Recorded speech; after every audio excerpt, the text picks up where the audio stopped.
स्वागत है आप सभी का एक बार फिर से। आज के सभी मुख्य समाचार, बड़ी खबरें आपके लिए लेकर आए हैं। इस वीडियो में हर एक बड़ी खबर को शामिल किया गया है, इसीलिए आपसे रिक्वेस्ट है वीडियो में साथ में बने रहिए, हर बड़ी खबर आप तक पहुंचाएंगे।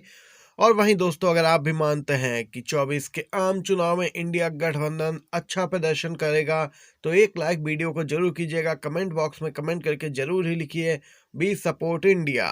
पहली ब्रेकिंग न्यूज सामने निकल के आ रही है। 80 हराइए बीजेपी हटाइए, इस पर काम कर रही है समाजवादी पार्टी। सपा प्रमुख अखिलेश यादव का बड़ा बयान निकल के आया है। इंडिया गठबंधन का हिस्सा बनने के बाद समाजवादी पार्टी काफी उत्साहित है, क्योंकि एकजुटता यहां पे स्पष्ट दिख रही है और अब बीजेपी को कड़ी टक्कर देने का यहां पे दोस्तों पूरा प्लान तैयार है। अखिलेश यादव, राष्ट्रीय अध्यक्ष समाजवादी पार्टी, बड़ा बयान दिया है। 80 हराइए बीजेपी हटाइए, सपा इस पर कर रही है काम। दोस्तों, सीट बंटवारा होने वाला है, जहां पर सूत्रों ने जानकारी दी है कि समाजवादी पार्टी को बहुत ज्यादा सीटें उत्तर प्रदेश में इस बार मिलने जा रही हैं चुनाव लड़ने के लिए, क्योंकि उत्तर प्रदेश में मुख्य विपक्षी दल समाजवादी पार्टी ही है। और वहीं इसके साथ ही कांग्रेस, आरएलडी, तो दूसरी तरफ भीम आर्मी चीफ चंद्रशेखर आजाद यहाँ पे दोस्तों नगीना लोकसभा सीट से ताल ठोक सकते हैं। इंडिया गठबंधन एक सीट उनके लिए भी रिजर्व कर सकती है। वहीं दूसरी तरफ दोस्तों, झारखंड से एक बिग ब्रेकिंग न्यूज निकल के आ रही है। किसी भी वक्त मुख्यमंत्री हेमंत सोरेन पर बड़ी कार्रवाई कर सकती है ईडी। और अब मुख्यमंत्री सोरेन का बयान निकल के आया है, मैं बोरिया बिस्तर समेटकर विदेश भागने वाला नहीं। ईडी के 6 समन पर बोले हैं झारखंड के सीएम हेमंत सोरेन। झारखंड के मुख्यमंत्री सोरेन ने बीजेपी से गठबंधन को लेकर बड़ा बयान दिया। उन्होंने बीजेपी के साथ भविष्य में किसी भी तरह के गठबंधन की संभावना को सिरे से खारिज कर दिया। गौरतलब है, हेमंत सोरेन की पार्टी झारखंड मुक्ति मोर्चा इंडिया गठबंधन का हिस्सा है। चुनाव आ गए हैं तो ईडी सीबीआई यहाँ पे अपना दम दिखाने लगी हैं। और दूसरी तरफ दोस्तों, इसी पूरे मामले को लेकर पूर्व राज्यपाल सत्यपाल मलिक का भी बयान सामने निकल के आया है। उन्होंने कहा कि इंडिया गठबंधन के किसी भी नेता को अब ईडी सीबीआई से डरने की जरूरत नहीं है। 2024 का चुनाव मोदी जी हार रहे हैं, मैं गारंटी देता हूं। सत्यपाल मलिक का आए दिन नया बयान देखने को मिलता है। उन्होंने कहा कि किसी भी नेता को ईडी सीबीआई से डरने की जरूरत नहीं है, क्योंकि अब जनता भी समझ चुकी है कि बिना वजह की छापेमारी की जा रही है और इस पर जनता पर बुरा असर पड़ा है। बीजेपी की छवि को काफी नुकसान भी पहुंचा है। इंडिया गठबंधन काफी मजबूत हुआ है। सत्यपाल मलिक का बड़ा बयान निकल के आया है। एक इंटरव्यू के दौरान सत्यपाल मलिक बोले हैं। तो दूसरी तरफ दोस्तों, एक और अपडेट आ रही है। ममता बनर्जी का बीजेपी पर तीखा हमला, कहा एजेंसियों का लोकतंत्र चलाया जा रहा है। पश्चिम बंगाल की मुख्यमंत्री ममता बनर्जी ने केंद्र में सत्तारूढ़ बीजेपी पर तीखा हमला बोला। उन्होंने कहा, देश में लोकतंत्र के नाम पर एजेंसियों का राज चल रहा है। पश्चिम बंगाल के 24 परगना जिले में एक सभा में ममता बनर्जी ने जोरदार तरीके से बीजेपी सरकार को घेरा है और आरोप लगाया कि लोकतंत्र को बचाने के लिए सभी दल एक साथ आए हैं, उन्हें डराने धमकाने का काम किया जा रहा है। ईडी, सीबीआई, आईटी जैसी एजेंसियों का खुले तौर पर दुरुपयोग कर रही है केंद्र सरकार। ममता बनर्जी का जोरदार हमला। तो दूसरी तरफ कर्नाटक के मुख्यमंत्री सिद्धारमैया का ऐसा बयान निकल के आया है जिससे उड़ गई है बीजेपी की नींद। जी हां दोस्तों, राहुल गांधी को होना चाहिए देश का प्रधानमंत्री, कर्नाटक के मुख्यमंत्री सिद्धारमैया बोले हैं। इंडिया गठबंधन में प्रधानमंत्री पद के उम्मीदवार को लेकर यहां पे चर्चा काफी तेज है दोस्तों। अगली बैठक जनवरी के पहले सप्ताह में होगी, जहां पर सीट शेयरिंग का फॉर्मूला न्यूनतम साझा कार्यक्रम के तहत यहां पे तैयार किया जाएगा और राहुल गांधी को यहां पे प्रधानमंत्री पद का उम्मीदवार बनाना चाहिए, सिद्धारमैया ने मांग कर दी है। सिद्धारमैया बोले हैं कि राहुल गांधी की लोकप्रियता में काफी इजाफा हुआ है, सीधे तौर पर बीजेपी को ही टक्कर दे रहे हैं राहुल गांधी, उनकी लोकप्रियता बढ़ी है। अब तो भारत न्याय यात्रा निकालने वाले हैं, जिससे उनकी लोकप्रियता में जबरदस्त इजाफा होगा। इसी के साथ दोस्तों, एक और बड़ी खबर की तरफ बढ़ते हैं।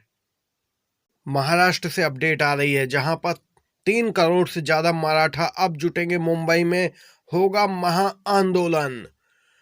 यहां पे फिर से चेतावनी देने लगे हैं दोस्तों मराठा आरक्षण के अध्यक्षता करने वाले आंदोलन के नेता मनोज जरांगे पाटिल। उन्होंने कहा कि अगर रोका तो फडणवीस के घर के बाहर ही धरना देना शुरू कर देंगे। मराठा आरक्षण की मांग करने वाले मनोज पाटिल ने चेतावनी दी कि मुंबई में 3 करोड़ से ज्यादा मराठा फिर से जुटेंगे। उन्होंने कहा कि यदि हमें रोका गया तो फिर डिप्टी सीएम देवेंद्र फडणवीस के घर के बाहर ही आंदोलन होगा।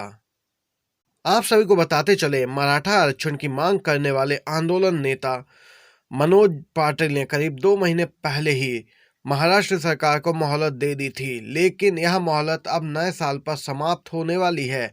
उनका कहना है कि मराठा आरक्षण को लेकर अब तक सरकार ने कोई ठोस कदम नहीं उठाया है। कई बैठकें की, लेकिन इनकी बैठकें दिखावा है, कोई फैसला नहीं हुआ। ऐसे में अब एक बार फिर से हमें आंदोलन करना होगा और मुंबई की सड़कों पर आंदोलनकारी उतरेंगे।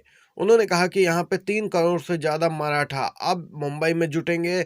बड़े प्रदर्शन की तैयारी दोस्तों। बीजेपी और शिंदे सरकार की मुश्किलें सीधे तौर पे महाराष्ट्र में बढ़ती देखी जा सकती हैं। इसी के साथ अगली खबर की तरफ बढ़ते हैं। वरिष्ठ वकील प्रशांत भूषण ने एक बार ऐसा बयान दिया है, हंगामा मच गया दोस्तों। वरिष्ठ वकील प्रशांत भूषण अब यहां पे सुप्रीम कोर्ट का रुख करने वाले हैं। उन्होंने अपनी याचिका तैयार कर ली है। उन्होंने कहा कि पहले बीजेपी के लोग जब सत्ता में नहीं थे तो ये भी बैलेट पेपर की मांग करते थे, लेकिन सत्ता में आने के बाद बदल क्यों गए? आखिर क्या गड़बड़ घोटाला है? ये जान गए हैं कि असली जीत तो इनकी ईवीएम से हो रही है। प्रशांत भूषण ने कहा कि 2024 के आम चुनाव से पहले सुप्रीम कोर्ट में याचिका दायर कर सकते हैं और यहां पे हम मांग करेंगे कि जल्द से जल्द बैलेट पेपर की वापसी कराई जाए, ईवीएम हटा के, क्योंकि ईवीएम में गड़बड़ी की संभावना हमेशा ही बनी रहती है। प्रशांत भूषण ने सवाल भी पूछा है कि सत्ता में आने के बाद दल बदल क्यों जाते हैं, ईवीएम के समर्थक कैसे हो जाते हैं? ये सोचने वाली बात है। इसी के साथ दोस्तों अगली खबर की तरफ बढ़ते हैं। सिर्फ राम मंदिर के दम पर बीजेपी लोकसभा 2024 नहीं जीत सकती है। वे चिल्ला सकते हैं, विज्ञापन कर सकते हैं या कुछ भी कर सकते हैं, लेकिन मंदिर ज्यादा वोट नहीं खींच सकता है। चुनावी रणनीतिकार प्रशांत किशोर का बयान सामने निकल के आया है।